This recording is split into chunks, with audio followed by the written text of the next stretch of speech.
Let me give a brief introduction to Dr. Stein, Dr. Sarah Stein.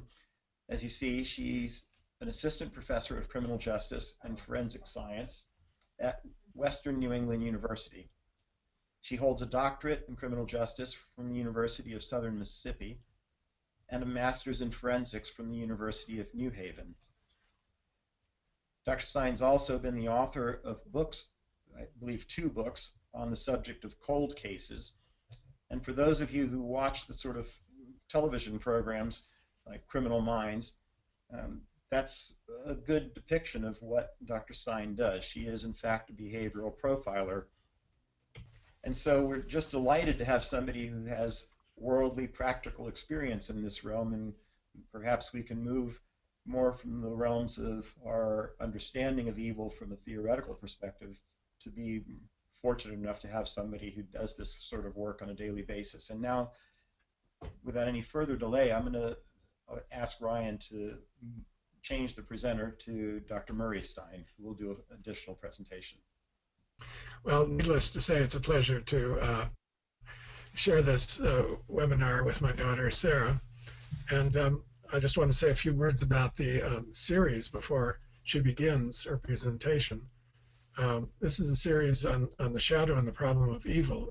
This is a topic, of course, that Jung and Jungians have written about a great deal, have thought about. And in the introduction to this series that I gave a month ago, I tried to indicate how this topic has moved from a metaphysical discussion of the problem of evil, where evil is located in a spiritual force outside of our psyches, in another realm, in a supernatural realm, often represented as a symbolic or mythological figure, how it has moved from there into the discussions of sociology, psychology, and, as we'll see today, criminal justice, how we've, in a sense, humanized the problem of evil by bringing it into a close connection with the psyche itself. And the Jungian contribution to all that is that we do have a theory that can speak about archetypal evil as well as the type of bad behavior or psychopathic behavior that other psychologies can account for on the basis of genetics or developmental psychology and so forth. What we're going to experience today is a discussion of the what we could call the criminal mind or criminality or the criminal character as it is studied in the departments of criminal justice, which my daughter belongs to, and that Sarah will speak for how this problem of evil, if you will, is handled in her field. Before we begin, I would just like to quote once again from a passage that I did last time, just to bring us into the territory of this discussion. And this is a quotation from an essay by Michael Stone, where he says, "Evil is a word answering to an emotion, specifically the emotion of horror and revulsion when we hear of or we witness an action whose intention was to subject another person or a group of persons to extreme suffering, extreme humiliation, degradation, and often enough dehumanization. There is something excessive, over the top, way beyond what can ever be accepted in the body social, in our usage of the word evil. And this reflects its origin etymologically. Our word is a latter-day version of the Anglo-Saxon Yifel, itself a cognate of the German words über, meaning over or beyond, and übel, ill, evil, sinful. Something, in other words, that tramples on the social bond that unites us.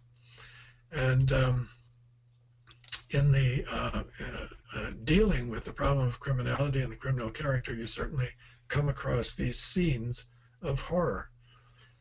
Now, Sarah has, as Len Cruz has pointed out, has made an academic study of this. She has been a professor in several universities. She's now engaged in activities that have to do with finding criminals who've committed horrendous acts and working with police departments and as well as teaching the academic side of criminal justice.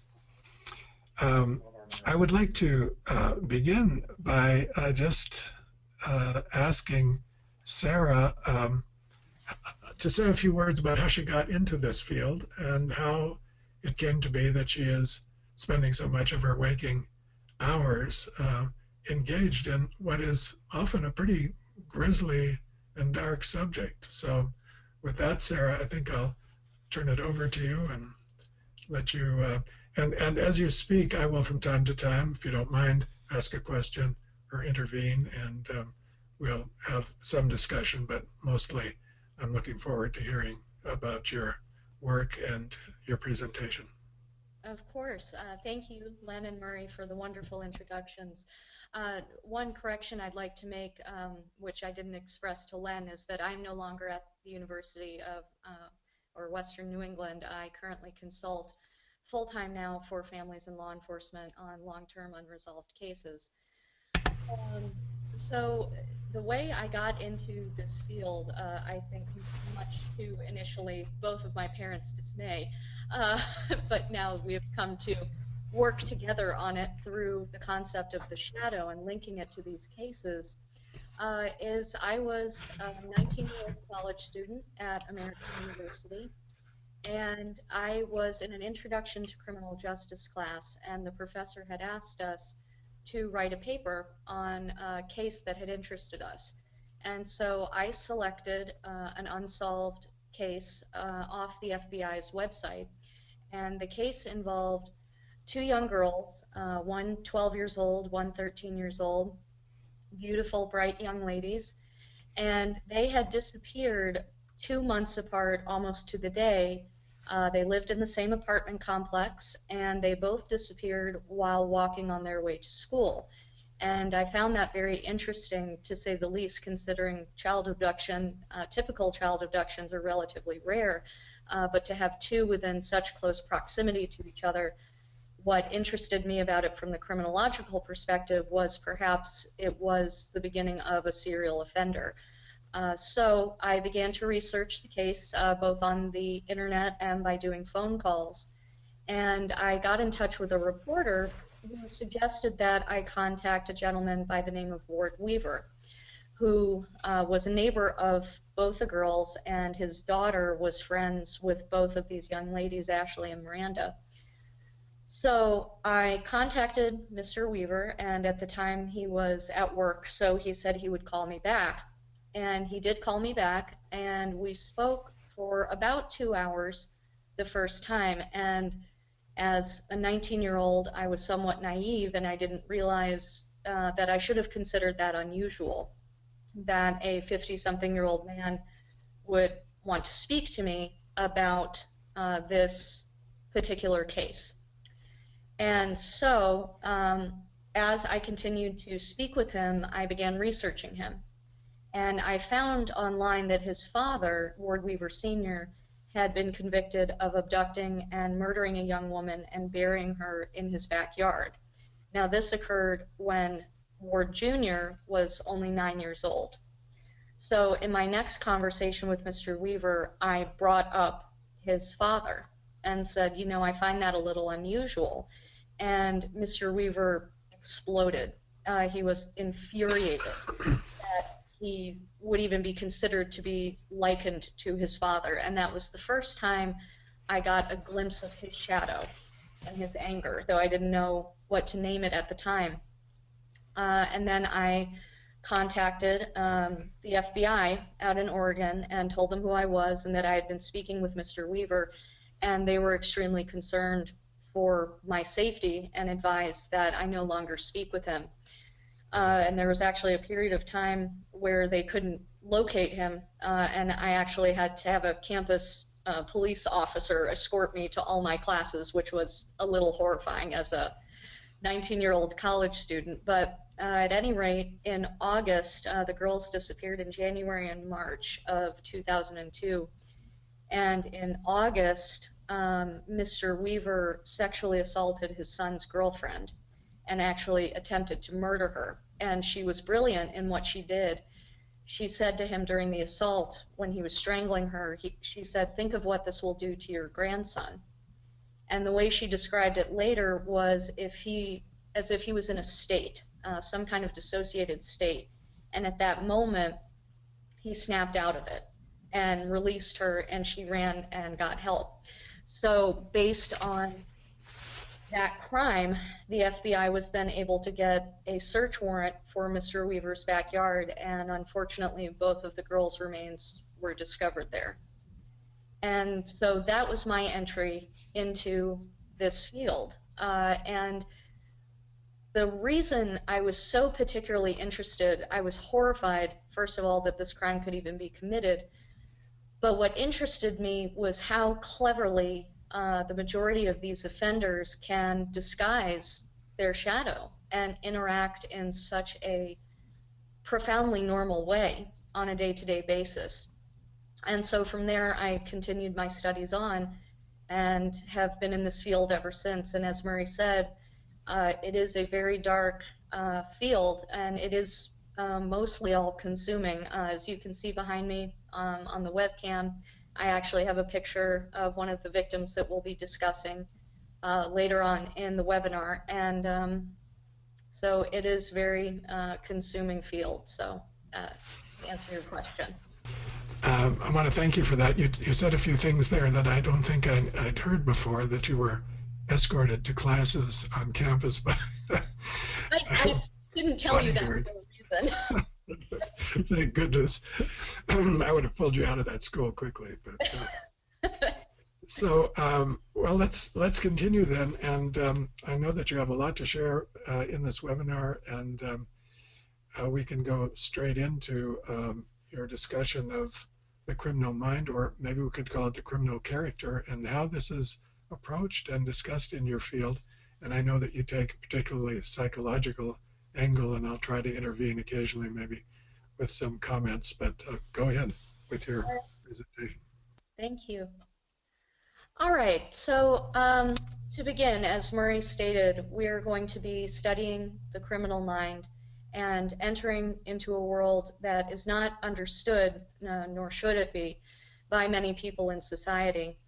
So what I'm hoping to cover today is a full spectrum of topics to help our viewers understand all of the different facets of the criminal mind and how it affects different segments of our society. So the first thing we'll be going into is, what is the criminal mind and what is evil, and how do we conceptualize that, and how does society react to it? And then what I will be sharing with you is what I present to law enforcement when I am consulting with them on a case, which is the typologies of the criminal mind.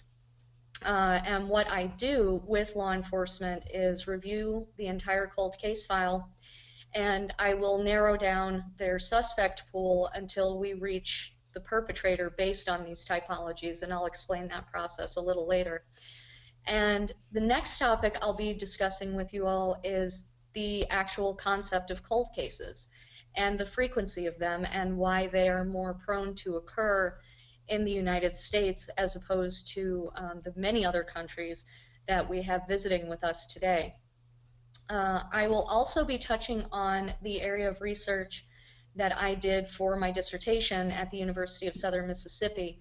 And what I did with that was take, again, from the brilliant mind of Carl Jung, the concept of a cultural complex, and work towards understanding why certain victims are more likely to be sought out by perpetrators. And the next topic will be criminality and society.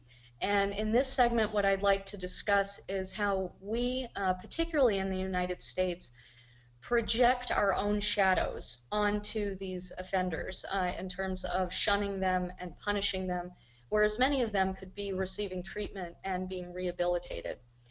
And the last topic I wanted to discuss with everyone is the law enforcement response to the criminal mind, because as Murray said, this is an extremely dark and precarious field, and law enforcement officials, no matter how long they have been in this field, will carry the weight of the cases that they have worked over the duration of their tenure as an officer. So going to the next slide, to what is evil? How do we actually conceptualize evil? What is interesting about Jung, in all the studies of criminological theory, it's very interesting to see. There are two broad categories within criminological theory that explain away evil, so to speak. And one is society-based. So criminological theorists will argue that many criminal behaviors are derived from influences of society, whether it be poverty, whether it be the influences of drugs or alcohol or gang-related activities. And then the other thought of criminological theory is to state that crime originates primarily from, how should I phrase this? Primarily from institutions, so governmental institutions, things like that, and basically capitalism can cause crime, things like that. But what I found that was so interesting is a lot of criminological theory is based on pushing the excuse for people causing crime outside of the individual person and rationalizing it in some other way.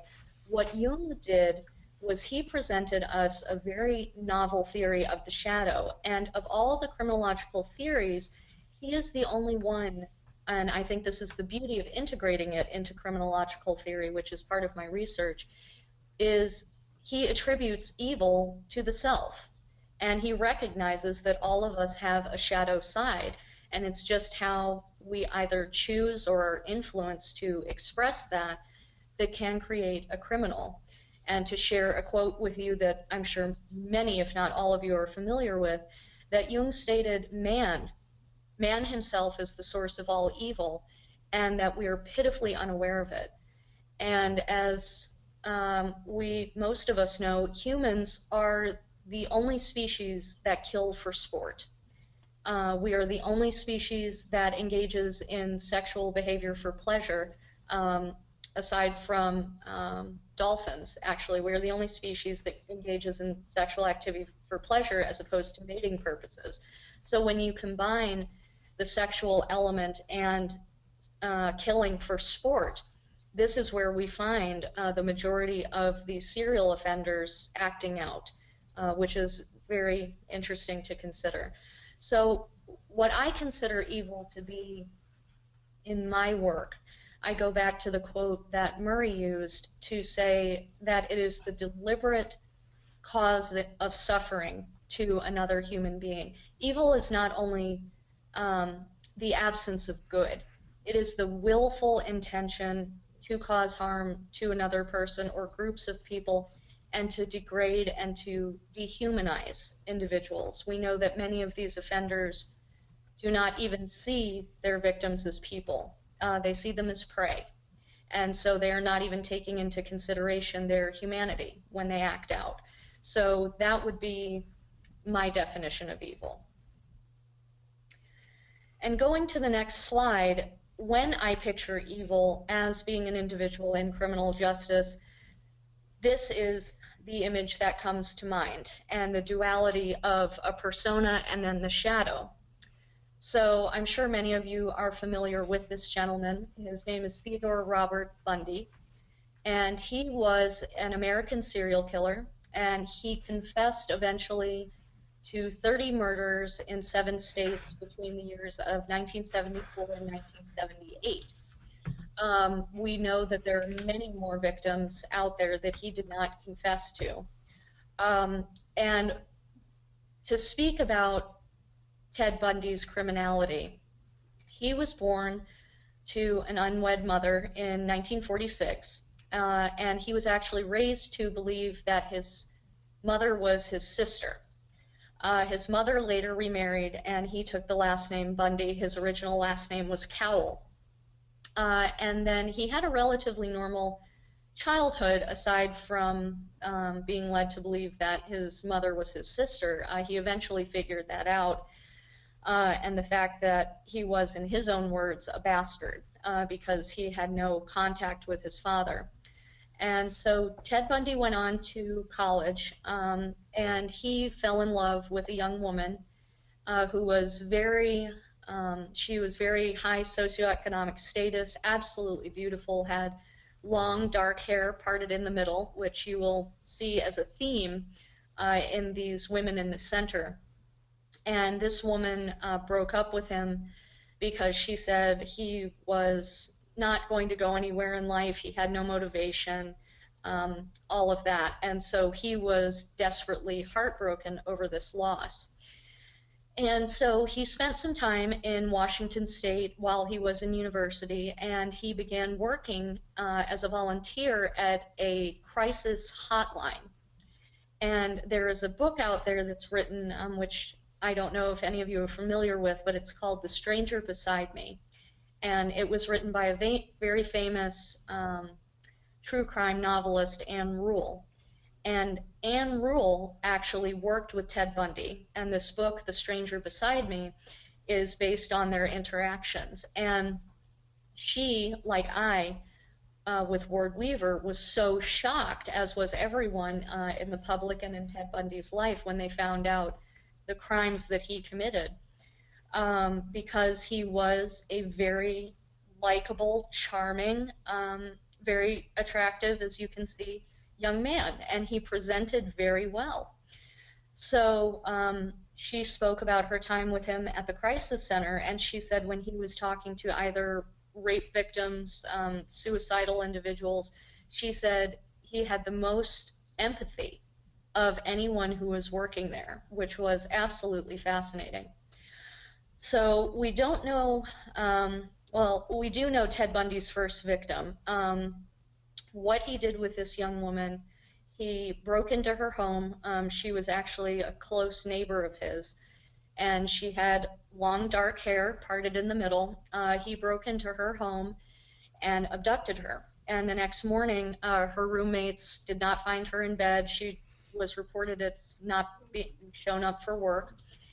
And the police came, examined her room, and they didn't find anything amiss until they pulled back the bed sheets and discovered a pool of blood in the bed sheets. And what they had determined had happened was she was bludgeoned and knocked unconscious and then abducted out of the room. So Ted Bundy would continue to go on with these murders until he was caught for attempted abduction of a young woman. And his modus operandi, the way he would acquire his victims, was a number of ways. One, he would always go to college campuses because they were a target-rich environment, and he would either put his arm in a sling or his leg in a cast, and he would be carrying a large amount of books, and he would find his victim and kind of stumble up to her and make a point of dropping the books. And the young women, unfortunately, would say, "Oh, please let me help you." And he would take them back to his car. And he was so methodical that at the time he had a Volkswagen Beetle, and he had actually taken the passenger seat out. So when the women bent down to put the books into the car, he would hit them over the head and render them unconscious. And that's how he abducted his victims. So he was arrested for an attempted abduction where he actually posed as a police officer. That was the other modus operandi that he would use, and put into jail. And during his time in prison, he found that his charm would work again to his advantage. And he convinced a guard, since he was representing himself as counsel, he convinced a guard to unlock his handcuffs so he could do legal research in the library at the courthouse. And he jumped out a window. And he didn't last long on the first escape. They apprehended him within a few hours. But he then escaped by carving a hole in the ceiling of his cell, which went up into the sheriff's apartment, actually. And in the middle of the night, when the sheriff and his wife were actually out to a movie, he snuck through the hole and escaped a second time. And this time, he made his way to Florida. And this is where he committed his last crimes before he was apprehended and executed. And those crimes involve the murder of sorority girls at the Chi Omega sorority house, and his final murder was of a 12-year-old girl, Kimberly Leach.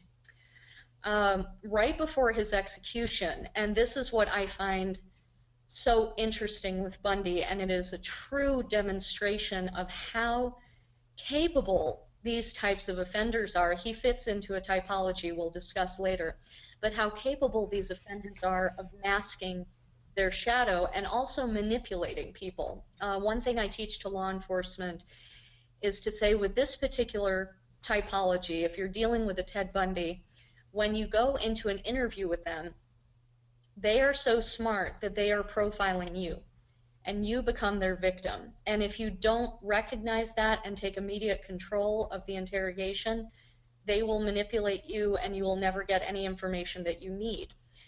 And so Ted Bundy did exactly that with his last interviewer. So you can look this up on YouTube, actually. It's very interesting. I show it to my students.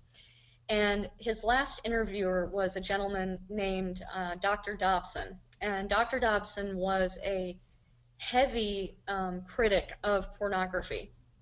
And he claimed that pornography was the root of all evil and all crime. And Ted Bundy knew this prior to the interview. And so when Dr. Dobson says, there's a particular quote at the beginning, he says, "Take me back, Ted. What were the antecedents? What made you commit these horrible crimes?" And I always point this particular minute out to my students because there's a second where you can see a smile, a very small smirk, come over Ted Bundy's face. And he knew he had him. He said, I'm sure in his mind he was saying, "You're never going to get anything real out of me because I know your agenda and I'm going to play right into it." And that's exactly what he did.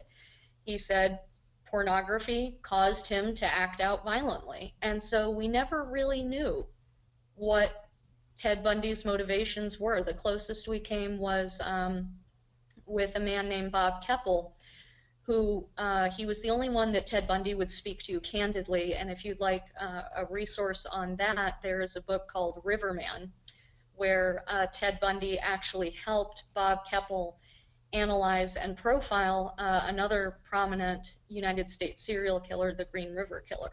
So a long explanation of Ted Bundy, but this is a classic example of the evil criminal mind, because Ted Bundy acknowledged at the time he knew exactly what he was doing was wrong, and it didn't matter to him. He viewed these women. Would you say that one of his strongest motives was revenge against this first love that he had, who dumped him? Yeah. Yes, that is one theory, that was his primary motivation. And as you can see, these are just 3 of his victims, but all of them shared similar physical characteristics to his original girlfriend. So that certainly was one theory, and that fits into a characteristic of one of the typologies that we'll discuss later. Okay. So that is what I see as the truly criminal mind. So going on from Ted Bundy, I'd like to discuss a few typologies with you and their origins and how they have been applied to criminal investigations. So first, in the 1970s, we had a scholar by the name of Groth, and he came up with typologies for both pedophiles and then regular offenders. And for pedophiles, what Groth said was that there were 2 types of pedophiles, and I have found this to be very true in my research as well, that there are fixated pedophiles, which are the type of pedophile that will start offending against prepubescent children when the offender themselves hits puberty. So when children begin in their lifetimes to experiment sexually, this is the time when the fixated pedophile will also begin. The other typology is a regressed offender, and this is an offender who will not start his criminal behavior until he reaches probably his mid-30s, and this offender exclusively targets his own children or his stepchildren. And a unique characteristic of this type of offender is that typically they have suffered some type of abuse in their lifetime and have repressed it. And it comes back to the surface and they identify with their abuser and not with themselves as a victim because it is too psychologically damaging to accept what has happened to them. An interesting case of that I can give you is a president that served at American University prior to my time there. His name was Richard Berenson, and he wrote a book called Come Here. And what happened with Dr. Berenson is he was arrested for making sexually explicit phone calls to daycare centers around the Washington metro area. And they weren't sexually explicit and graphic in the way that you would think, but he would call these centers and ask them what type of person would abuse a child. Do you know that you don't have anyone like that working for you, and do you have programs in place to prevent sexual abuse? And what wound up being revealed during the investigation was that Richard had started being abused by his schizophrenic mother from the time he was 8 years old. And that's what she would say to him before the abuse. She would say, "Come here." And that's where the title of that book came from. The fixated pedophile, on the other hand, will exclusively offend against children throughout his life. And they will never marry, they will never have appropriate age mates for intimate partners. It will always be with children. Can I just ask a question about Richard? Did he abuse children? Was he a pedophile? Not to anyone's knowledge. He never reached that point where he crossed over and actually abused any children, but he did make those phone calls. So he got help, and he was able to be rehabilitated. And that is another significant point I'd like to make about the two typologies. The regressed offender, there is a good likelihood that they will be rehabilitated, but the fixated pedophile can never ever be cured of that predilection. They will always want to engage in sexual activity with children. They can be controlled, such as being confined or with chemical castration, but that will never be cured. That's been the experience of people who've tried to work with them, and yeah. Yes, absolutely. And so from pedophilia, then Roth wanted to explore other types of criminals.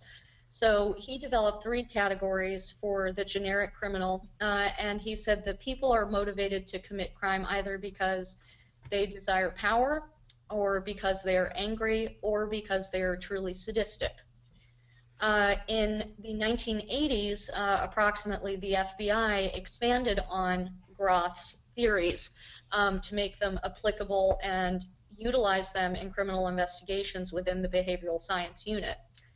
And following that, in the 1990s, Richard Walter and Bob Keppel, the same Bob Keppel that was involved in the capture of Ted Bundy, expanded those even further. And they said that there are 2 broad categories of offenders: those who act out because of the desire for power, and then those who act out for the desire of anger. So what I'd like to do is go through all those typologies with you. And I always receive 2 questions with these typologies, and those 2 questions are, can these be applied to non-sexual homicides, and can they be applied to both genders? And so far in the research, though it is new, we have found that to be true. And one recent area of research that is fascinating is they are trying to explore the typologies of computer criminals. So that is the next generation of these typologies, so to speak. Okay. All right. So, speaking to the power typologies, in each of these typologies, what I'm going to do is give you a case example, that I also provide to law enforcement. The first typology within the power category is what's known as a power assertive offender. Now, the analogy that I always use for this type of offender is imagine the biggest, bulkiest bodybuilder that you can. The guy with the muscle car who works out a lot and is just purely into his macho image. And that is the power assertive offender. He is he imagines himself to be very masculine, very attractive to women. He usually starts acting out in his mid-20s. He will have a meticulous appearance. His hair will be neatly done. He will be neatly dressed. He will also have a meticulously kept car, and his vehicle will almost always be American-made. And his home will also be meticulous. And in his home, I tell investigators to look for weapons that are on display, whether it's a sword, a gun, any type of weapon, because in his crimes, that weapon is connected to his macho image. He will never deviate from that. And with the power typologies, one significant difference from the anger typologies is that in murder cases, the power typologies never start out the offense imagining that they will murder their victim. The reason that the victim is ultimately murdered is because the offender feels that they are losing control. So with the power assertive category, excuse me one second. The case I have chosen to use is the top row of pictures. The young girl on the right-hand side was named Jessica Lunsford, and the offender on the left is John Cooey. And to give you a little background on John Cooey, he was a convicted sex offender on, I don't believe he was any longer on parole at the time, but he was a multiple offender for sex offenses. And he was a neighbor of Jessica Lunsford, and he crept into Jessica's home at 3:30 in the morning and abducted her, and he allowed her to take her favorite stuffed dolphin with her. So he took her to his home, sexually assaulted her over a couple days, and when the police came to his door, knocked on the door, he denied them entry, and since he was no longer on parole, they could not enter the residence without his permission. They would have to get a warrant, and at the time they did not have the probable cause to do that. What was unfortunate about this is that at the time Jessica was alive. She was being hidden in the closet in the back of his home. So if police had been able to enter, she would have been rescued. What wound up happening, because Cooey felt that he was losing control and the police were closing in on him and would most certainly come back with a warrant, he made the decision to kill Jessica. And the way he did that was he had dug a hole in his backyard, and he tricked her into getting into a plastic bag, telling her that he was going to take her home. He then put her into this hole with her dolphin and told her to say her prayers and buried her alive. Now that's one of those cases that makes you shudder at the capacity of somebody to do that. That is truly an example of evil at work, wouldn't you say? Yes, absolutely. This was one of the most atrocious cases that the U.S. has seen in a long time. So yes, absolutely. If you could just excuse me for 1 second, I will be right back. Okay. Well, I think we're getting quite a picture of this field from Sarah, and you can see from the examples that she's giving and the cases she's discussing, what a dark side of life is out there. It's somewhat represented in films and television, but I'm sure it's a whole different experience when you deal with it firsthand, as the police have to do, and as investigators like yourself are confronted by this incredible capacity to be inhuman toward another human being, especially to innocent young children. Yes, and you know, as we said at the beginning of this webinar, it is extremely dark, and to have to face it on a daily basis. This is what I'll talk about in the last segment of the webinar, is how do police respond to this and how do they cope with it? It's a very, very difficult thing to see, and I'm sure for our participants, a very difficult thing to hear. So the next case is a power reassurance, and the analogy that I use for a power reassurance offender is kind of like a computer geek who is living in his mother's basement. That's the best way I can tell you to picture this person. This person is very socially isolated. They do not have a good social network. They are not independent. And what is interesting with this power category is they're very largely fantasy-based. So they will rehearse in their mind a fantasy of what they're going to do to their victim over and over. And this typology is more likely to keep their victims alive for a longer period of time because their fantasy that they have rehearsed never becomes real. And so they keep trying to perfect it. So the case that I'm going to give you, the offender on the right, his name is Philip Garrido, and the victim on the left is J.C. Dugard. And what happened in this case, one thing I will say as a condition of these typologies is that they're not mutually exclusive in the sense that you can have crossovers between typologies. So, for example, someone could be predominantly power reassurance, but they could also have characteristics of a power assertive offender. But my job as an analyst is to figure out the primary typology behind the offender. So this case involves a crossover. Philip Garrido is he's primarily power reassurance, but he also has power assertive characteristics, and I'll explain why. So power assertive offenders generally approach their victim with force. They do not use lures, so they will either punch, kick, anything to get that victim physically under their control, as opposed to the anchor typologies we'll see, who are much more cunning in how they acquire their victims, and they will generally use a ruse. So J.C. Dugard disappeared in 1991 from California on her way to school, and her stepfather actually witnessed the abduction. He was watching from the window as she walked to school, and as she got to the top of the hill, Philip Garrido, again a convicted sex offender and convicted of kidnapping, drove up to JC and actually used a stun gun to take her down. JC was a 10-year-old child. There was absolutely no reason to use a stun gun to subdue this child. There must have been, other methodologies, but he chose to use a stun gun. And his wife actually helped facilitate the abduction.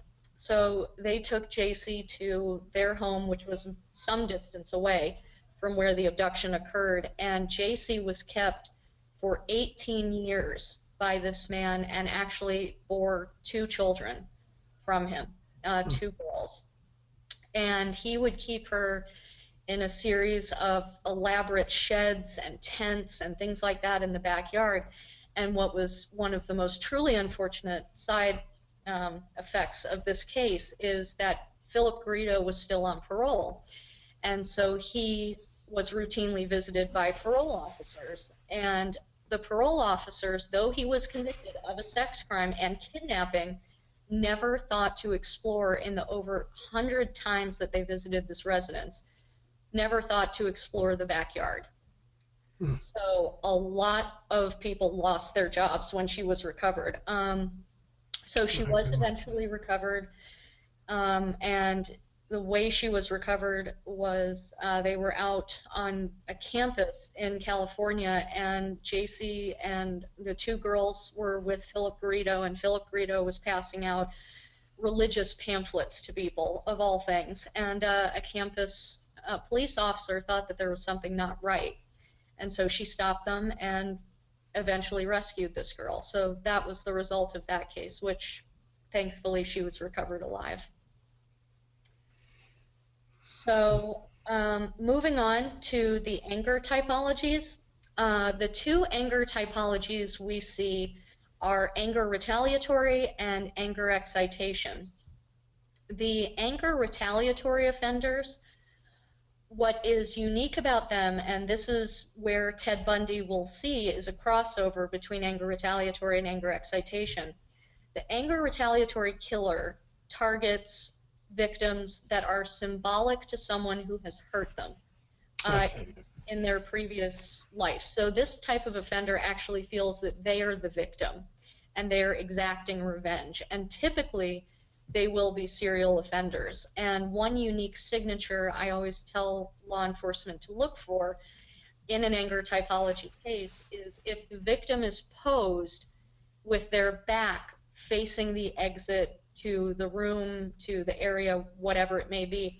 If they are deliberately posed like that, it is most likely an anger retaliatory killer, because their message in that and posing victims like that is saying, even in death, I have the ultimate control over you, even in death. So the case example I used for this, and granted this woman was not a serial offender, but the motivation behind it showed that she was an angry retaliatory offender. The case I chose was that of Susan Smith, which I'm sure some of our viewers are familiar with. She was an American woman who claimed that she had been carjacked with her two young sons that you can see on the top row here in color in the back of the minivan. And some investigators thought that that was very suspicious, rightly so, because there are not many carjackers who choose to take cars with infants in the back, and if they do, they're usually dropped off very quickly because they don't, that's not their motive to get the kids. The motive is to get the car. So some investigators, this was a novel investigative approach, and it's what's called a parallel investigation. Some investigators tried to prove her story was true, while some tried to prove that it was false. And what was brilliant about that was that they were able to find the children in a shorter amount of time. And what had actually happened was Susan Smith had driven to a lake and put the car in neutral and strapped the children in the back and pushed the car into the lake. And what came to be revealed in her background was that her father had committed suicide when she was very young. She had been molested by her stepfather, and her husband was having frequent infidelities. And so all of these men had victimized her. And so at least my take on the case is that these children, innocent and small as they were, represented all of those other men who had hurt her and betrayed her.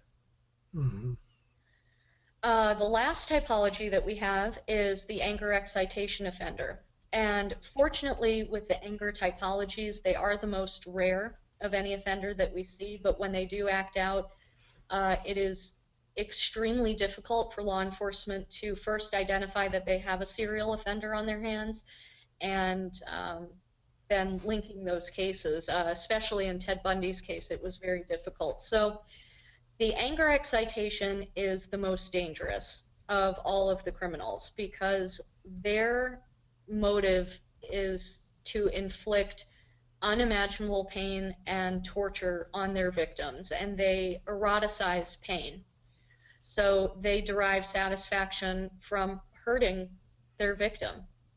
And since I've covered Ted Bundy pretty extensively, I'll go to the second case, which is very unique in the criminal justice field, because this offender that you see in color there, his name is Austin Sigg, and he was 17 when he committed this atrocious crime against Jessica Ridgway, the little girl next to him. What happened in Austin Sigg's case was when he was about 12 years old, he went to his parents and he told them that he was interested in mortuary sciences, which typically in the criminal justice field, if an offender displays an early interest in mortuary science or necrophilia at an early age, you're probably dealing with an anger excitation killer, as well as if they harm animals or deliberately set fires. So that should have been a red flag to the parents. But the parents were very religious, and they put him into faith-based counseling, which clearly did not work. He started watching violent child pornography, and actually child pornography films where the child is killed at the end of the film. Horrifyingly enough, these things exist on the internet. And then Austin started Googling, and he started Googling where's the best place to abduct somebody, and how can I dispose of a body, and how to dismember a body. And he came across Jessica Ridgway and abducted her. He brought her back to his parents' home, and I won't give you the gory details, but he inflicted a number of injuries on her, and eventually murdered her and dismembered her body. So at 17 years old. And again, with the anger retaliatory, the anger excitation, these people will never be cured. They are sociopaths, and they have no remorse for what they have done. And where does the anger come from? What is it? What does it seem to? I mean, is there a source for it? Is there an incident in their traumatic childhood? Or? It's interesting. There are childhood abuse issues, but what criminal justice scholars are doing now is kind of bringing criminological theory full circle, because back in the 1800s we had a theorist named Lombroso who attributed criminality to physical features of a person, but he was widely discredited because his theory was very racially motivated. But it's interesting in the 21st century how we're now coming back to the biological aspect of it and examining particularly these types of offenders to figure out what in the world would cause someone to want to act out this type of fantasy and pain. And what they are finding with sociopaths is there is a missing element in the frontal lobe of the brain, which regulates our behavior and is the area of the conscience. And they're finding that these types of offenders do not have the ability to empathize with people. But what's fascinating about it, though they don't have the actual ability to empathize, it is usually that they count on the empathy of other people to acquire their victims. Yeah. So with Ted Bundy, for example, counting on the empathy of these young women to say, let me help you, though they can't experience that emotion themselves. So that's an area of research that should be developed a little further. Yeah. Okay. All right, so turning now from these offenders, I'd like to discuss cold cases.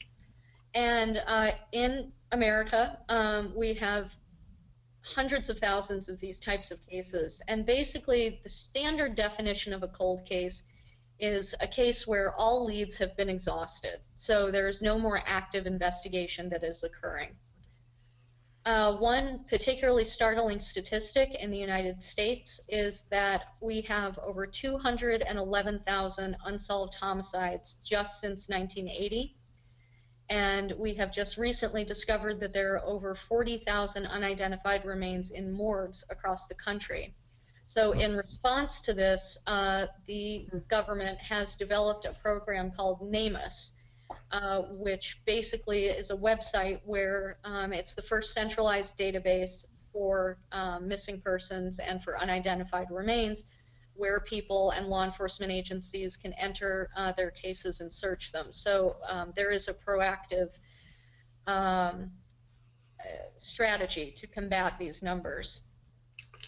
And recently in the media, I don't know if it's true in international countries, but certainly in the United States, we have seen a revitalized interest in cold cases, and the primary reason for that is because of media influences. We have reality shows now about cold cases. We have a show that is actually called Cold Case, and people are really taking a new interest in it, and the National Institute of Justice is actually providing funds to hundreds of law enforcement agencies across the United States to do DNA testing to help resolve some of these cases. So, in my experience with cold cases, how a case becomes cold is a combination of two things. One, obviously, is investigative failures, um, failing to recognize the case for what it is, failing to recognize the behaviors within the crime scene that would lead you to the correct perpetrator, and things like tunnel vision, where police get focused on one particular suspect and refuse to consider any others. So that's the first factor. The second factor is a loss of public interest. And primarily, we see a loss of public interest in cases where the victim is sadly from a lower socioeconomic status, or whether the victim is a sex worker. And what serial offenders count on is that loss of public interest. So generally, we see that the anger retaliatory or anger excitation types will target what we call devalued victims in society, because they know that unfortunately not many people are going to care if these people disappear, and police departments unfortunately seem to respond differently to those types of cases until they realize it's a serial homicide, and then they have to react. Mhm.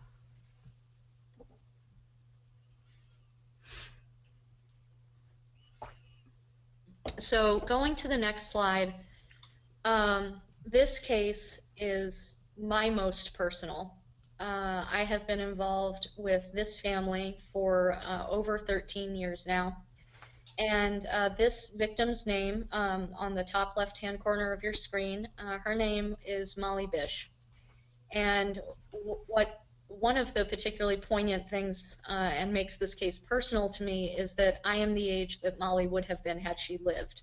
And so when I was younger and first became aware of Molly's case, I was 17 years old at the time, sitting in the library at school. I remembered a CNN article popped up, and it said no new search, or no leads in search for missing lifeguard. And I clicked on it, and this picture of Molly came up on the screen. And I remember being struck with how innocent and kind and beautiful and just the all-American girl that she was. And at that moment, you know, I saw that she was almost 17 at the time she disappeared. And you know, when you're a teenager, you have no sense of mortality, no sense of fear, and it struck me in a very profound way how easily that could have been me as a naive young woman. And so I became interested in her case, and I, to be honest, forgot about it until about 3 years later when her remains were found. And at that point, I was well into my studies at American University. And I didn't know what I could do, but I thought, well, maybe there is something I can do to help this family. So I left a note on the family's website for Molly and said, you know, hi, my name is Sarah Stein. I'm 19 years old, and I don't know if I can do anything to help, but this is what I'm studying, and if I can help, please let me know. And 2 weeks later, Molly's father called me and asked me to come up and visit, and I did. And Molly's father was actually the one who convinced me to go to New Haven to get my master's in forensic science. So the family and I have become very close. The circumstances of Molly's abduction, as I said, she was 16 years old. She lived in a very small town here in Massachusetts, very close to where I live, the town of Warren. And she was a lifeguard. She held 2 jobs. She was a waitress at a drive-in restaurant, and she was just starting this new lifeguard job. And to give you a little context of the family, Molly was an honor roll student. She played 3 sports. She was very well liked by all her friends, very popular, and she came from a family where she was the youngest sibling. If you can see in the lower right-hand corner, this is a picture at her funeral. The young woman on the far right is Heather Bish, her sister, and the young man on the left is John Jr., her brother. So the siblings were all very close growing up, and John and Maggie, her parents, are in the center of that picture there. And this was back in 2000, and Molly had just started this lifeguarding job. And Molly's mom would drive her to work every day, or Molly would drive. And on the 7th day of her job, they stopped in the parking lot of the pond. You can see the pond in the center. picture here, and they stopped at the pond, and Molly's mother noticed a man sitting in a white car and just chain smoking and glaring at her and glaring at Molly. And she felt very uneasy with that. And so she said, you know, I'm not going to leave Molly here with this man. I'm going to go and help her set up her things. And she talked to Molly while they were on the beach, and she said, you know, it's such a beautiful place and everything, but I didn't realize that there would be so many men around. And Molly, you know, typical 16-year-old, brushed it off and said, oh, Mom, you know, don't worry about it. They're just fishermen. I'm fine. Don't worry about it. And Maggie, her mother, left, and Molly came home. And the next day, when they went to the pond, the parking lot was empty except for a sand truck that was dumping sand on the beach. And so Molly's mom thought, okay, she's safe, everything's good. The first swimmers, because it was the first day of swim lessons, are going to get here in less than 10 minutes, so everything's fine. Unbeknownst to her, Molly, that morning, the sand truck driver said that he had observed a white car come into the parking lot, see the sand truck, and turn around and leave. And then behind the pond is a cemetery with a trail that leads down onto the beach. And the cemetery care worker at the time said, I saw a white car parked at the head of that trail just around the time Molly went missing. So about 8 minutes later, the first swimmers arrived, and all of Molly's things were set up on the beach as they should have been. No sign of a struggle, but Molly was gone. They had no idea where she was. The mother of the first swimmer reported this to the Parks Commissioner, Ed Fett, and Ed Fett waited an hour and 45 minutes to contact the Warren Police Department. The Warren Police Department then waited until 1:30 in the afternoon to call Molly's mom and say, hey, where is she? She's not at work. And what we statistically know in child abduction cases, in these particular types of cases, between 85 and 90% of the victims are murdered within the first 3 hours of abduction. So in all likelihood, Molly had already been killed by the time her mother was called, which is truly unfortunate. So the investigation was the largest search in Massachusetts history for any missing person. And unfortunately, she was found deceased 3 years later. The case to this day still has not been solved. We have a very good person of interest, and we're waiting on forward movement from the state police on that. So Molly's case never became cold because there was always public interest in it. And how was this public interest maintained, Sarah? I mean, that's a long period of time to keep a case alive, isn't it? It's an extremely long period of time and extremely daunting for both law enforcement and the family, but the family was the entity that rallied for Molly to keep it in the public eye. Also, they were and still are obviously, a very well-known family in the community. Molly's father was a probation officer, and her mother was a special needs teacher. So truly an all-American family and from a very small town. And so the family would hold annual vigils for Molly. They would do motorcycle rides in her memory. One bike ride I went to, there were over 5,000 bikers there. So that was pretty amazing. But they always kept it in the public eye. And the public responded because they saw Molly as it could have been their child, their sister, whomever.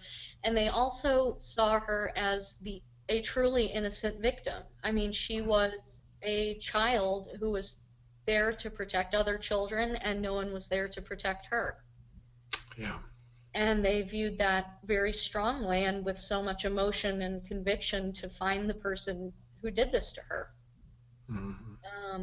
So moving on from Molly's case, this is where I got the idea for my dissertation research. Since Molly was blonde-haired and blue-eyed, and since many victims of abduction that we see in the media are blonde-haired, blue-eyed Caucasian females, I thought maybe there's another reason that they're being publicized, because in criminal justice, the primary reason that people attribute these victims having this much attention is because of racial disparity. So they're saying the media favors white victims over African American victims. So I thought that there could be a different reason. And so I went back to Carl Jung's work and came across the concept of this cultural complex. And what my hypothesis was that because we are a Western Christian nation, in the United States in particular, we have been unconsciously conditioned to view the blonde-haired, blue-eyed Caucasian female as somewhat of an archetypal image of innocence. And so for my dissertation, I traced the blonde-haired, blue-eyed image back through artwork from all over the world, from religious paintings to paintings in the Renaissance to modern artwork, and found in the analysis of these paintings, the blonde was presented as a almost dual personality. So in one sense, the blonde was designed to be depicted as innocent, and in the other sense, the blonde was sexualized. And so the next portion of my research will be involving the duality of that those characteristics. But the victims that you see on the screen from the left to right is Molly Bish, Elizabeth Smart, and Natalie Holloway. And all three of these cases received immense amounts of publicity. So what I chose to do was to use a website for missing persons and do a random sample of 200 blonde, blue-eyed Caucasian women, 200 other Caucasian women with different features, and 200 minority victims of abduction. And then what I did with each of those cases is I went through and looked at all the media associated with all of them. And my findings were that blonde-haired, blue-eyed Caucasian females are 7 times more likely to be referred to as innocent by the media. They are 3 times as likely to have law enforcement give quotes. And they are, I believe, 5 times more likely to be described as innocent, not only by the media, but by people who knew them. So it was a very interesting finding and a good, I guess, solid evidence to show that it is not only racial disparity that gives these cases appeal, it is also that we view these victims as innocent. And I believe that predators also view these types of victims as appealing because they see that innocence and they wish to destroy it. And I guess another result of that would be if we look at the victim as innocent, we're going to look at the predator as especially evil. Yes. Yes, exactly. And in all of these types of crimes, for example, with Elizabeth Smart, this fits perfectly into the innocent model because Elizabeth Smart, she was Mormon and she was taken by 2 Mormon fanatics, a husband and wife, who believed that they were to have 8 wives. And they wanted an angel. And that was their image of an angel, was a blonde-haired, blue-eyed girl. Mm-hmm. Mm-hmm. All right, turning from innocence and turning from the criminal mind to kind of putting the mirror back at ourselves, how we treat criminals in society. We have studied this a long time in criminal justice, and one of the real first influential pieces, I believe, was by Becker in 1963, and what he delineated was that there are both rule makers and rule breakers in society. And so he established that there are those who make the rules and those who break the rules, and that those people who break the rules should be punished. Braithwaite followed up in 1989 because in the late 80s, 90s, we're seeing a huge rise in crime, and especially a rise in crime after the Vietnam War in the 70s. So society was in a lot of turmoil. And we had politicians and presidents doing tough on crime campaigns and the Just Say No to Drugs campaign. So there was a lot going on in terms of how we were combating criminality. But one of the basic solutions was to imprison people. And to this day, the United States, as you can see on your screen, has the highest incarceration rate of any industrialized nation, with over 6 million prisoners currently in our prison system. And what Braithwaite said in 1989 was, we're not doing this the right way. He said there are two ways of treating criminals in society. You can reintegratively shame these criminals, or you can disintegratively stigmatize these criminals. And what reintegrative shaming involves is separating the offender from the crime itself. So saying, you as a person are not bad. What you did was bad, but you are still inherently good. So we are going to punish you for this one crime and then welcome you back into society and treat you as a normal human being.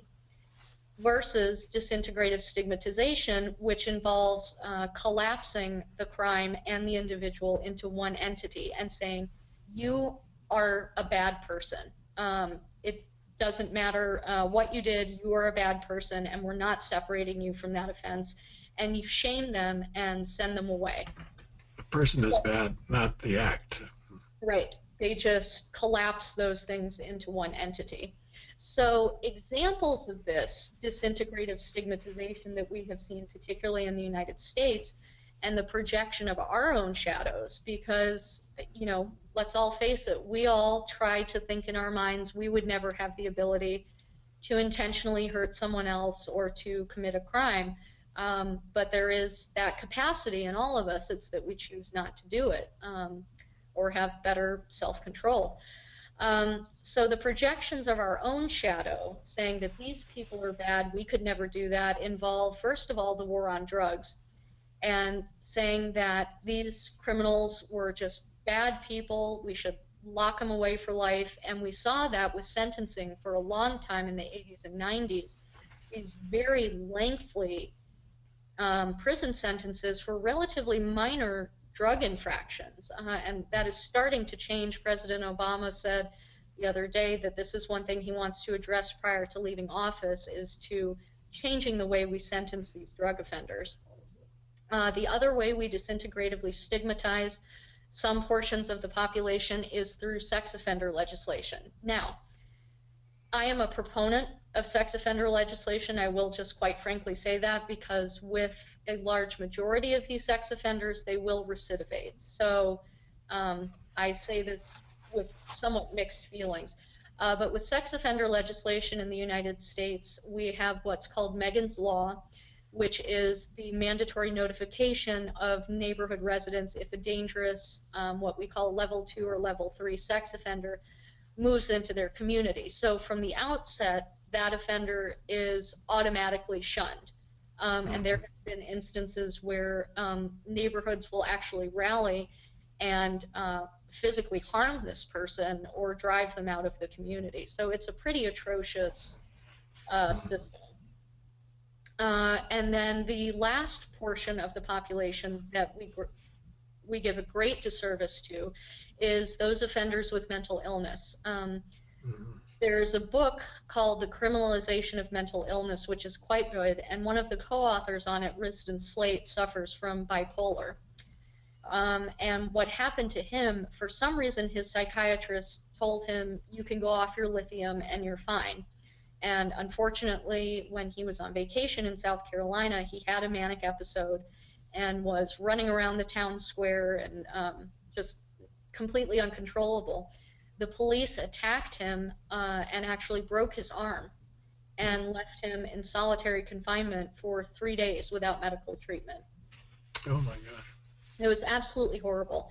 And with the mentally ill, we call the prison system a revolving door, because they will get the pharmaceutical treatment and possibly therapeutic treatment they need while in prison, but when they're released, they don't have those resources anymore, and so they will commit another crime and come back. So the good news with all of these is that we are starting to develop, in the United States in particular, what are called alternative courts. So we now have court systems for those with mental illness, for drug offenders, and recently for veterans returning from Iraq and Afghanistan who are suffering from post-traumatic stress disorder. And the goals of these alternative courts is to provide treatment and not to punish. So we are reintegratively shaming them, which is the better way to approach it. Very good. Yeah. I'd like to speak just a little bit on alternative systems. I've had the pleasure of visiting and consulting for the Dutch police in the Netherlands, and their system of treating criminals is much different than it is in the United States, primarily in the way they do their investigations and in the way they treat their perpetrators once they're in police custody. So a couple primary examples I can give you. In the Netherlands, the police officers are not allowed to lie to perpetrators during an interrogation, and for serious offenses, which we would consider felony offenses, so murder, sexual assault, things of that nature, the defendant actually must speak with an attorney prior to speaking to law enforcement. So they provide excellent rights for perpetrators, whereas in the United States, we are permitted to not lie, but we are permitted to give misleading information, so we can suggest we have the person's DNA, things like that, and they do not have to speak to an attorney before they speak to the police. So the international systems of criminal justice tend to be, I'm not going to say for the most part, but in some cases much more advanced than the United States. Maybe a higher level of consciousness in some of these European cultures where the splitting between good and bad isn't quite so severe, innocence and evil and so on. I believe that's one part of it. Another large part of it, which was so refreshing to see when we went to the Netherlands, was in the police academy itself, the entire second floor of the academy, and the academy is in a pretty much renovated castle. The entire second floor is a library. And what they have to do during every investigation is they actually have to do an academic literature review. And review similar cases, see if it fits with their case. And so they're much more, especially in European systems, proponents of higher education and critical thinking in police work, whereas in the United States, in most states, all you need is a high school degree to be a police officer. And isn't that one of the missions of your field, criminal justice, to try to raise the educational level of the police forces in the United States? Yes, absolutely. In the 1970s especially, there was a big push by the Law Enforcement Assistance Administration. They developed what's known as the Quinn Bill, which provided financial support for officers to go back and attain whether it was an undergraduate or a graduate degree. And now more departments are requiring a higher degree, or they're at least offering incentives such as a higher starting pay grade for a college degree. So there's progress, but it's slow.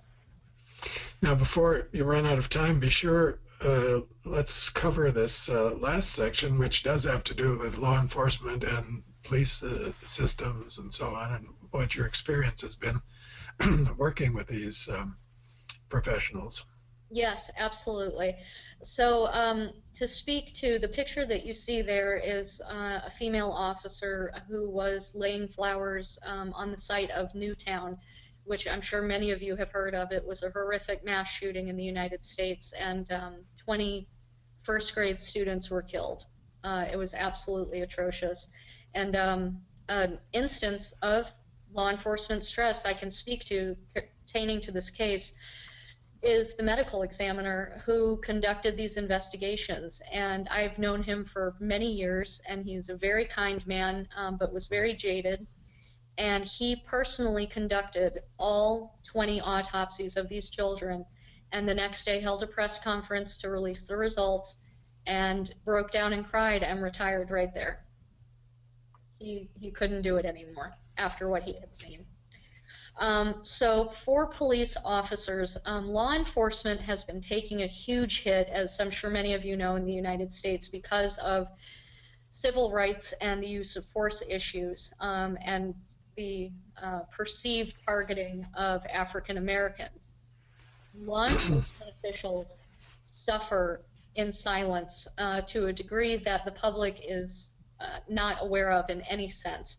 So just to give you some statistics, law enforcement in the United States, we now have 1 officer per hour commit suicide. Their life expectancy is 3/4 that of a normal individual not working in the field.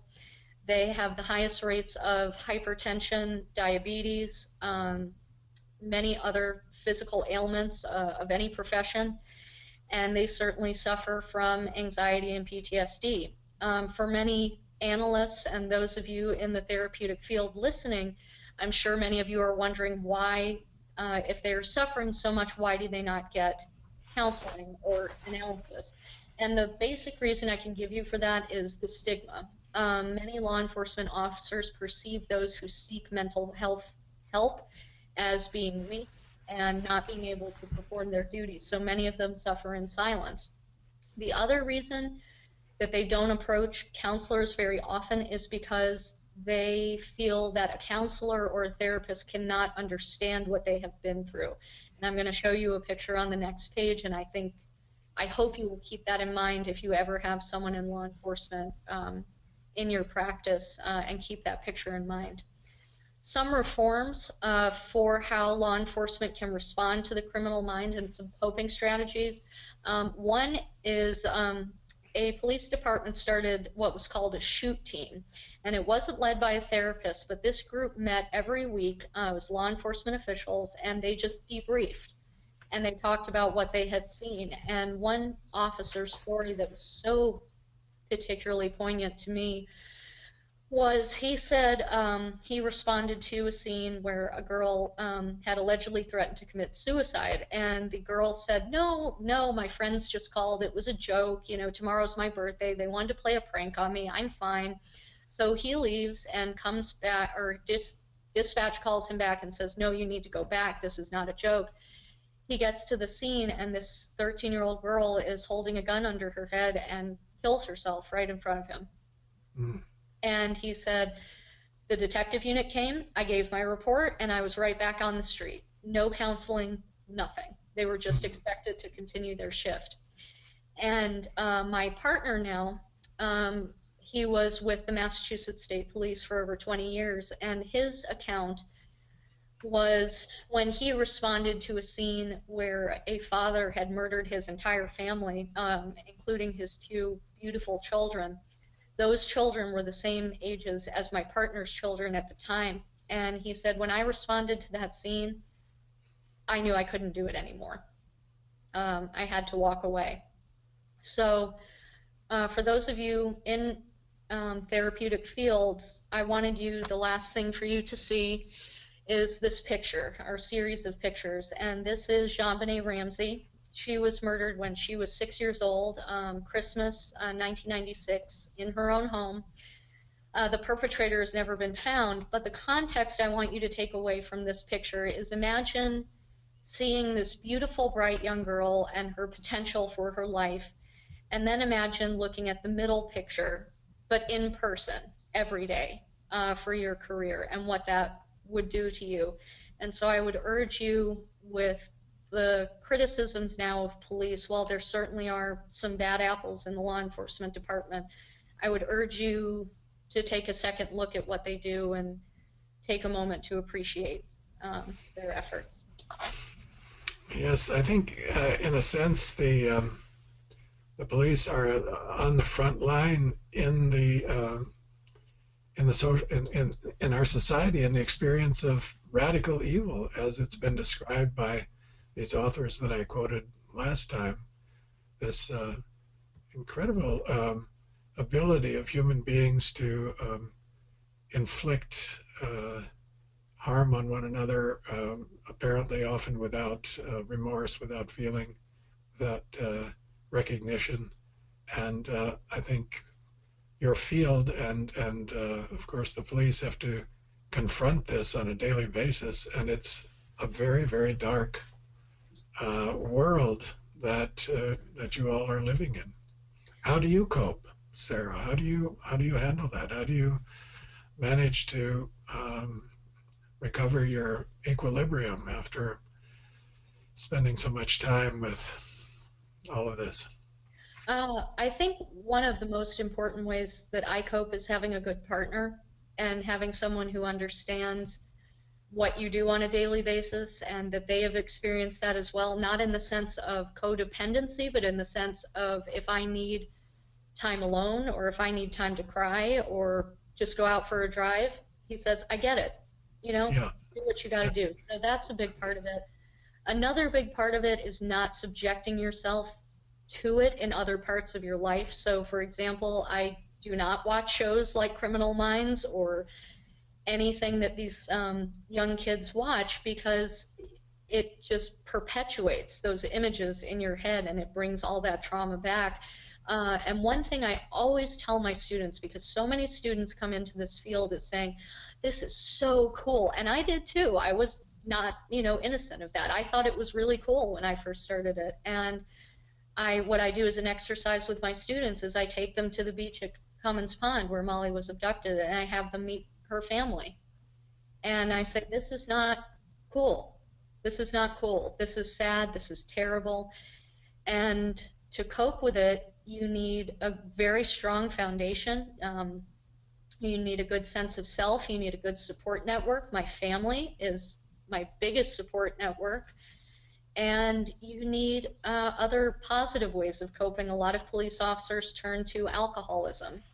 So you need things like working out or reading or watching a good show. So those are the things that I do.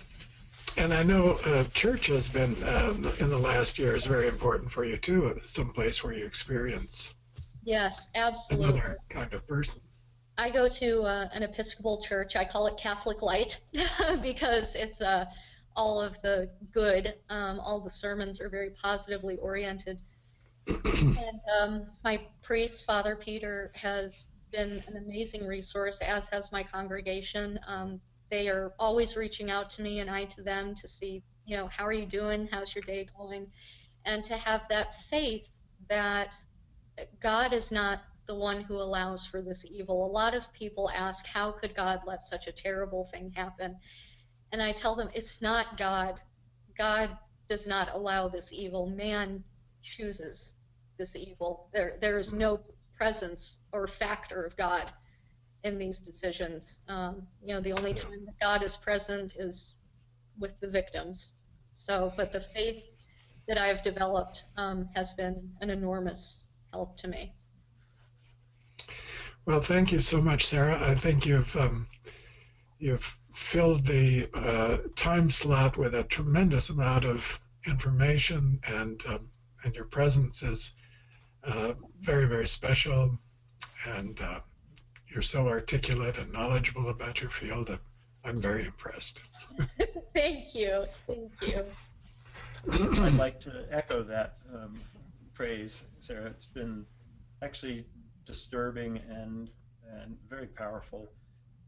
I have a couple of questions, if we can just devote a few minutes. Would that be all right? Of course, of Yes. course. Let me take them just in order. The first one is, when you were speaking at the outset about the fact that criminology theory has moved from societal causes to also sometimes the individual, and Jung being a perfect exemplar of that, could you comment on the studies of the Stanford prison experiments and Professor Zimbardo, and perhaps for those who aren't familiar, I think that's a good illustration of how all of us have within us capacities that we can scarcely Yes, know. that's a perfect example. The Stanford prison experiments involved assigning students the roles of both guards and victims within a controlled setting. It was supposed to be a sociological study. And it was terrifying because it so quickly deteriorated, because the students who were assigned to be guards became extremely violent and abusive to the quote-unquote prisoners. And it was shocking to see how quickly that occurred. But yes, that's a perfect example of how rapidly we could change, and we have no idea. And that if I could just echo that a bit, that was many people have reflected on, for instance, Nazi Germany. How could so many people be involved in such an amount of evil? But I think we need to understand the context and the pressures and the influence of a collective, of a system, and being put in certain roles. And it brings something out in us that we normally don't know is there. We call it the shadow in Jungian psychology, and this is what Sarah's been emphasizing. It's in all of us. And maybe we wouldn't go to the extent of some of the criminals that we witness in these situations, but we probably wouldn't be very far from it. And I think it's a tremendous challenge to humanity in general to try to develop individual capacity for consciousness of these shadow aspects, and to be able to contain them, not act on them, or to restrain them to some extent. I mean, it's a very advanced level of consciousness that we're trying for in our work as therapists. And Sarah, related to what Murray just said, could I ask you if you have any observations about the fascination, especially in American cinema and television, with zombies? Because I think of them as sort of these, in a culture, in a world in which we're stripped of our humanity, they're released to express everything that's shadow. To be perfectly honest, I really can't comment on that because I haven't watched any of those shows, and quite frankly, at Western New England, I used to have a colleague who taught a 3-credit class on zombies, and I was so horrified by that I never watched anything related to it. So I'm sorry, I can't comment on that question. Maybe you could comment on it. No, I'd like to hear your thoughts. Well, I think that's it. I mean, especially you evoked that when I was thinking about the capacity we all have, given a context, to have the shadow in us released, like in the Stanford prison experiment. I've wondered if in some way that the fascination with zombies is this sort of collective opportunity to live that out. If you have no conscience, if you're really, and I think it's very symbolic that I don't watch them either, and I've not read them. I just have patients who talk of it endlessly. Right. But I think there's something about that conflation of a lifeless being, something stolen of its real humanity, and the capacity to do the heinous things that just, I think, intrigues. That I think I can speak to in the sense of, again, in American culture, the fascination with crime shows in general, and the fascination with serial killers. And that's one study that I did, was the glamorization of serial killers, because what we do in American culture is we treat them like celebrities, which is so bizarre. Every other country is just unbelievably horrified, and we can't get enough of it. And we have court TV, and we publicize trials, and I think you're right on to say that people live out their shadow through these people. Well, that brings me to 2 other questions, and I'll do them in a different order than I intended. One is the possibility that, with what we're learning in neuroscience of the mirror neurons, and how we learn is very dependent on having a set of neurons that we experience as if the action that we're witnessing is happening within us. Yes. Can you comment on the plethora of these crime shows and the gratuitous violence that they sometimes display? What do you think that's having any cultural effect, not just in desensitizing us, but I have, in a sense, been a murderer countless times because my mirror neurons lit up while I watched somebody murder.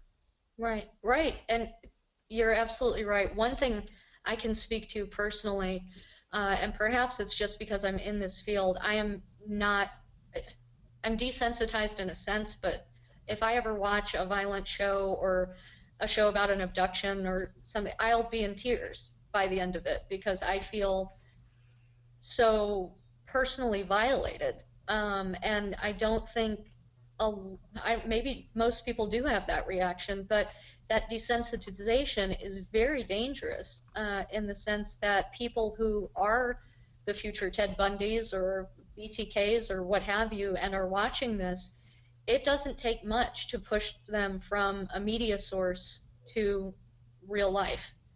And so, yes, I believe that's extremely dangerous. And the last question that we wanted to pose to you is, it really kind of harks back to old analysis of the days of Freud's theorizing. when you were describing Ted Bundy, perhaps a good example, but maybe there are certain typologies for whom this is more true than others, that it sure sounded like repetition compulsion in the classical psychoanalytic sense. And, and if that's true, does that in any way augur for treatment if you see this in that construct as these are people working out their neurotic affliction through, and I don't mean to minimize it by any means, but working out sort of an affliction through a repetition compulsion, do you think that in any way invites that these are people amenable to treatment, especially the ones who've been victimized, I'm thinking? Right. As much as it dismays me to say this, I would say no. I would say no. These offenders, if you catch them early on, maybe after their first murder, something like that, definitely not the anger excitation types. There's no coming back from that. But for anger retaliatory, if there's intense treatment, intense supervision, but even then, I would say it's For the ones minimally possible. who act out of symbolic action, does that fit well with the, sort of what most of us who have done therapy and don't deal with these sorts of individuals, I mean, we can understand repetition compulsion and all that underlies that. Yeah, the repetition compulsion for the two anchor typologies is making that fantasy perfect. That's their first, well, probably their second goal. The first goal, especially for anger excitation, is to inflict pain. That is their ultimate goal. So I don't believe there's any treatment modality that currently exists that could help these people, unless we're talking something with pharmaceutical treatment. But other than that, I don't think any conventional analysis would help. Any thoughts, Well, Murray? well, I recently read an article. I didn't read it carefully. I need to go back and take a look at it. But it was an attempt to increase empathy in certain kinds of human beings, empathy for others, empathy for people who are different by using virtual reality. And in virtual reality, you put these lenses on yourself, apparently, and you see somebody else, and it's so real that you identify with that other to the point that you become the other. And then you establish empathy for yourself by thinking of yourself or being the other, and then being brought back. It struck me as a variation on the old Gestalt technique of chairs, Chair work. Yeah. chair work. But apparently, it affects the brain in a very powerful way, and it might be that the long-term results are more effective than the Gestalt way. I don't know. Wow, So, that's but fascinating. maybe some of these technologies will have an impact that therapy, so far as we've used it and known it, hasn't been able to touch. It's possible. Yeah, it's possible. That's fascinating. I'll Well, send you again, the Sarah, article. we are so very grateful to you for joining us, and Murray as well. It's a special treat to all of us to be able to see the two of you in presenting. But certainly a pleasure for me. Me as well. Thank you very much. Just before we close, let me give one more reminder that our next seminar in the series will be on March 17th, which is St. Patrick's Day. So we'll try and perhaps remember to have a theme to reflect that. And that's going to be with Mary Tomlin. And the title of that, again, is Evil, the Symbolism of Evil in Religions, Myth, Fairy Tales, Film, and Dreams. And we'll reconvene on March 17th. Thank you both very much. Thank you very much. Thank you.